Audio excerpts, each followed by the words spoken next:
آپ کے فرزند اور ماشاءاللہ یہ بھی بڑے ہی ڈیسنٹ ہیں. ظاہر ہے دولت علی خان صاحب کی آپ کو تربیت اور آپ کی ان کو تربیت ہے, یہ بھی مٹھاس سے بھرے ہوئے. ان کا جو گائکی کا ہے سفر وہ آپ سے ہی شروع ہوا ہے؟ اب میرے سے شروع ہوا ہے, لیکن پہلے تو یہ تھوڑا سا اپنی مرضی کا بندہ تھا, اب میری مرضی کا بندہ ہو گیا. دوستی یاری پٹائی تو مانگتی ہے نا, تو وہ میں نے کہا پھر بیٹا یہ کام کرنا ہے تو اس کام کو تو ٹائم دینا ہی پڑے گا, سر کو تو پکا کرنا ہی پڑے گا.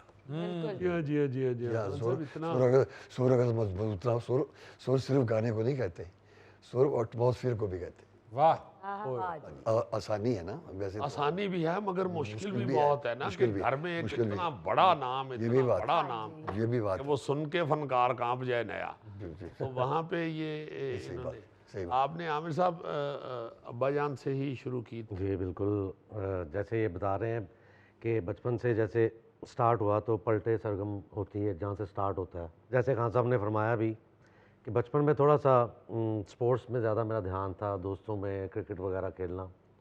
تو کرکٹ میں نے سنا ہے آپ نے اچھے لیول پہ کھیلی. جی میں نے کافی اچھے لیول پہ کھیلی تھی, لیکن وہ پھر جب ساک لگانے کی تمیز دماغ میں سمجھ آئی نا, تو میں کیا فضول کام میں گیا. مطلب وہ بھی اچھا تھا, ایک ٹائم تھا, تو ابا نے کہا کہ بیٹا اگر یہ کام کرنا ہے نا تو اس کو پراپر ٹائم دینا ہے اور اس کی ریاضت ہونی ہے. اگر گانا گانا ہے تو اس کے لیے ریاض کرنا بہت ضروری ہے. تو وہ اللہ کا شکر ہے, ان کی دعائیں ہیں کہ وہ بات سمجھ میں آئی مجھے. تو اس کے بعد پھر میں نے جو اپنی زندگی کی جو ڈیڈیکیشن ہے نا وہ ساری اپنی میوزک کو دی, ان کے ساتھ رہنا, ان کے ساتھ پرفارم کرنا. اللہ کا شکر ہے, یہ میں ایک بلیسنگ سمجھتا ہوں اپنے آپ کے لیے, کیونکہ یہ جتنے بڑے آرٹسٹ ہیں, جتنے بڑے فنکار ہیں, ان کے سامنے تو آواز بھی نہیں نکلتی. تو ہر دفعہ ایسے ہی ہوتا ہے کہ جب بھی اسٹیج پہ جاتا ہوں تو دل میں ایک بڑا کھٹکا سا رہتا ہے, ڈر بھی رہتا ہے. تو بس اللہ کو یاد کرتا ہوں اور ان کے پاؤں کو جب ہاتھ لگاتا ہوں تو ایک طاقت سی آ جاتی ہے, تو اسی سے پھر سارا کام سیدھا ہو جاتا ہے.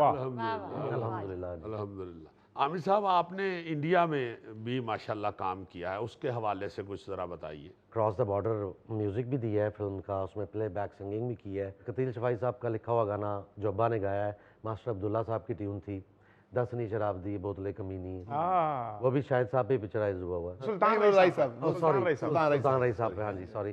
تو وہ میں نے گانا بھی پچھلے جب تھوڑا یہ حالات ٹھیک تھے ہمارے اور کراس دا بارڈر کے, تو ستیش کوشک جی جو بڑے اچھے ایکٹر بھی تھے, ڈائریکٹر, تو وہاں پہ بامبے میں ان سے ملاقات ہوئی. تو بیٹھے بیٹھے میں کسی کی طرف انوائٹ ہی تھا جب میں گا رہا تھا وہ, تو میں نے گانے کے بعد مجھے کہتے ہیں بلا کے کہ یار آپ فلم کا میوزک بھی کر لو گے. میں نے کہا جی ہاں جی میں کر لوں گا, میں نے اسٹڈی کیا ہوا یو ایس سے, نیو یارک یونیورسٹی سے, میں نے music editings, film background musics اور یہ جو سب میں نے پڑھا ہوا ہے. تو میں نے کہا جی میں ضرور کر لوں گا اگر آپ کو اچھا لگا تو. تو پھر میں نے ان کو 1-2 آئیڈیاز سنائے, یہ بھی سنایا. تو ان کی فلم میں میں نے وہ میوزک ڈائریکشن بھی میری تھی, پلے بیک سنگنگ بھی میں نے اس میں کی. پھر انیل کپور جی کے لیے ایک فلم آئی تھی مائی وائفس مرڈر, اس کا ایک ہی گانا تھا جو میں نے کمپوز کیا تھا اور خان صاحب جی نے وہ گایا تھا. کیا بات ہے. اللہ تعالیٰ آپ کو بہت زیادہ عزت دے. آپ کا راستہ مشکل ہے اس لیے کہ وہاں سے غلام علی گزرے ہوئے. مجھے سر کسی نے ایک انٹرویو میں سوال پوچھا کہ آپ کو تو بڑا فخر ہوتا ہوگا کہ آپ غلام علی خان صاحب کے بیٹے ہیں.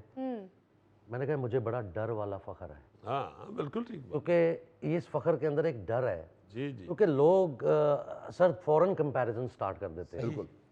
اور کمپیریزن ہونا چاہیے, ہیلدی کمپیریزن ہونا چاہیے. میری نظر میں دنیا میں اگر کوئی آرٹسٹ آیا نا, اگر غلام علی خان صاحب میرے ابا اس دنیا میں آئے, یا مہدی حسن صاحب, نصرت فتح علی خان صاحب, میڈم جی, لتا جی, آشا جی, یہ اللہ نے ایک ہی ڈائی بنائی تھی جن میں سے یہ بن گئے ہیں. ہاں بالکل ٹھیک بات ہے. اور مشکل مگر لازماً ایک دم جب پتہ چلتا ہے کہ یہ غلام علی خان صاحب کے بیٹے ہیں تو لوگ پھر اپنی دوسری تصویریں بھی آن کر لیتے ہیں. ہاں جی. میں نے فرید صاحب, جی سر, میں نے ایک الحمرا میں پروگرام دیکھا, میں ابھی امانت کو اور اپنا نواز کو بتا رہا تھا. جی جی, وہ خان صاحب کا پروگرام تھا. اچھا, 3-4 گھنٹے ادھر انہوں نے گایا. استاد طارق خان صاحب وہ جو طبلہ نواز ہیں ہمارے بڑے, وہ بھی بہت بڑے فنکار, وہ خان صاحب کے ساتھ. اچھا یار میں آج تک سوچتا ہوں کہ کیا کبھی کسی فنکار کو اتنا بڑا مجمع, اتنی بڑی گیدرنگ اس طرح بھی سن سکتا ہے. واہ ویسے لگ رہا تھا کہ جیسے کوئی سائنٹسٹ لیکچر دے رہا ہے. واہ او ہو واہ واہ واہ. پن ڈراپ سائلنس, واہ پورا ہال پن ڈراپ سائلنس. کیا بات ہے. اور جہاں پہ بھی خان صاحب نے سر لگایا ہے یا جہاں پہ بھی ماشاءاللہ اپنے فن کا جیسا بھی مظاہرہ کیا, لوگ ویسی داد دے رہے ہیں. کیا بات. میں حیران ہو گیا اور اس طرح باادب سن رہے تھے کہ مجھے آج بھی بڑا فخر محسوس ہوتا ہے کہ خان صاحب کی شفقتیں ہمارے ساتھ بھی ساری. بہت بڑی بات ہے. بہت جی سر ایک فکرہ کہوں گا کہ غلام علی صاحب بھی ایک ہی ہوئے ہیں. کیا بات, کیا بات. میں کہتا ہوں جی کہ یہ میں عینی شاہد ہوں. جتنے بھی فنکار یہ آئے ہیں سرحد پار سے, خود بڑے بڑے نامور لوگ, جن میں دلیر مہدی صاحب اس وقت عروج, جی ہاں عروج بہت بڑا ان کا البم ریلیز ہوا تھا, وہ رانجھا میاں چھڑ دے یار. جی جی تو وہ میرے ہی مہمان تھے. تو آتے ہی انہوں نے یہ کہا کہ پاجی خان صاحب, غلام علی خان صاحب الحاضری سب تو ضروری ہے. اوئے ہوئے ایسے ہی نیچے رکھنا. واہ واہ. تو وہ جب ہم لوگ گئے, مجھے آج تک یاد ہے, وہ دلیر مہدی صاحب نے جا کے تو جس طرح ان کو محبت کی ہے, کیا بات ہے. ادب کیا ہے جس طرح, تو مجھے بڑا ہی فخر محسوس ہوا, بڑا ہی فخر محسوس ہوا کہ ماشاءاللہ ماشاءاللہ سرحد پار بھی ہر فنکار نے بھی ان کو سنا ہے. صحیح بات. ایسے یہ فرما رہے تھے نا کہ ابا جان نے دعا دی کہ فنکاروں کے بھی فنکار رہو گے. برکت علی خان صاحب نے یہ دعا, کیا بات ہے. تو ہم نے اپنی آنکھوں سے دیکھا ہے جی یہ نظارہ کہ جو فنکار ہیں نا جی جی جی. ان کے بھی یہ فنکار, واہ واہ. انہوں نے بھی ان کو ویسے ہی سنا ہے جیسے عام آڈینس سن رہی ہو. بات سننے کی آ گئی ہے تو بابا جان بیٹھے ہیں تو خان صاحب اگر معافی کے ساتھ, آپ کی بڑی مہربانی, آپ تشریف لائیں, اگر ہمیں کچھ ہمارے ناظرین کے لیے, حسب حال کے دیکھنے والوں کے لیے کوئی تھوڑا سا ہمیں آواز کا تحفہ, عید کا تحفہ سمجھ کے دے دیں تو آپ. یہ عیدی ہوگی آپ کی. جی واہ. یہ جو غزل ہے مولانا حسرت موہانی کی لکھی ہوئی, اور یہ انڈیا کے شاعر پرانے شاعروں میں تھے. یہ میں نے AMI میں ریکارڈ کی تھی, واہ اور بہت سالوں سے سن رہے ہیں لوگ. اور ابھی حال ہی میں میں نے اپنے بیٹے کے ساتھ اس کو میں نے کہا آپ بھی اس کو گاؤ میرے ساتھ. کیا بات. بہت اچھا. عامر خان صاحب نے اور آپ نے اکٹھے یہ گائی. جی جی بالکل. بہت اچھی. کیا واہ واہ. کیا بات ہے. واہ. یہ میری خوش نصیبی ہے. آ گئے جی, یہ میری خوش نصیبی ہے. تو حسرت موہانی اس کے شاعر, واہ واہ. اور تال جو ہے وہ بھی عام تال نہیں ہے, کبھی کبھی غزلوں میں آتا ہے, وہ روپک تال ہے. بہرحال 7 ماترے کا کہتے ہیں, 1 2 3 4 5 6 7 دن دادر کر دن دن دادا دن دن دادا دادر کر دن دن دادا دن دن دادا 2 3 4 5 6 7. واہ جی. یہ اس میں غزلیں بہت کم گائی گئی ہیں, اس لیے کہ یہ تال دوسرے تالوں سے ذرا تھوڑا سا مشکل ہے. جی ایسے تالوں میں بھی گانا پڑا ہے مجھے, اللہ کا شکر ہے, جو واقعی بہت کم گایا جاتا ہے غزلوں میں.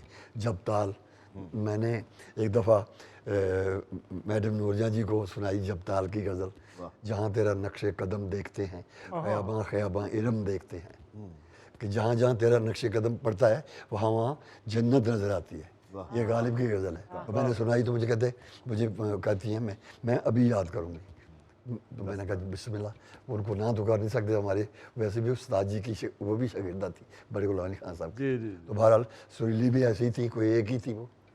وہ جیسے لتا جی ہیں, جی لتا جی نے بھی مجھے یہی کہا, مجھے جب میرا پروگرام سننے کے لیے کہا مجھے, تو میں نے پہلے اناؤنس کیا, میں نے کہا آج مجھے گانا پڑ گیا ہے, گانا پڑ جانا اور بات ہے, گانا گانا اور بات ہے. تو میں نے جب غزل شروع کی, دل کی بات لبوں تک لا کر اب تک ہم دکھ سہتے ہیں, ہم نے سنا ہے اس بستی میں دل والے بھی رہتے ہیں. تو میں نے جب شروع کی اپنا اس کی ٹیون, تو وہ کچھ اچھا سا راگ ہے, عام راگ نہیں ہے, راجیشوری اس کو بولتے ہیں. نوشاد صاحب بیٹھے تھے, لکشمی کانت پیارے لال بیٹھے تھے, عائشہ جی بیٹھے تھے, سجاد صاحب بیٹھے تھے, تو اس طرح کے لوگ بیٹھے تھے. تو میں جب استائی ختم کی تو کہتے ہیں مائک ذرا مجھے دے, لتا جی کہتے ہیں بات میں معذرت تھی لیکن گلے میں معذرت نہیں ہے.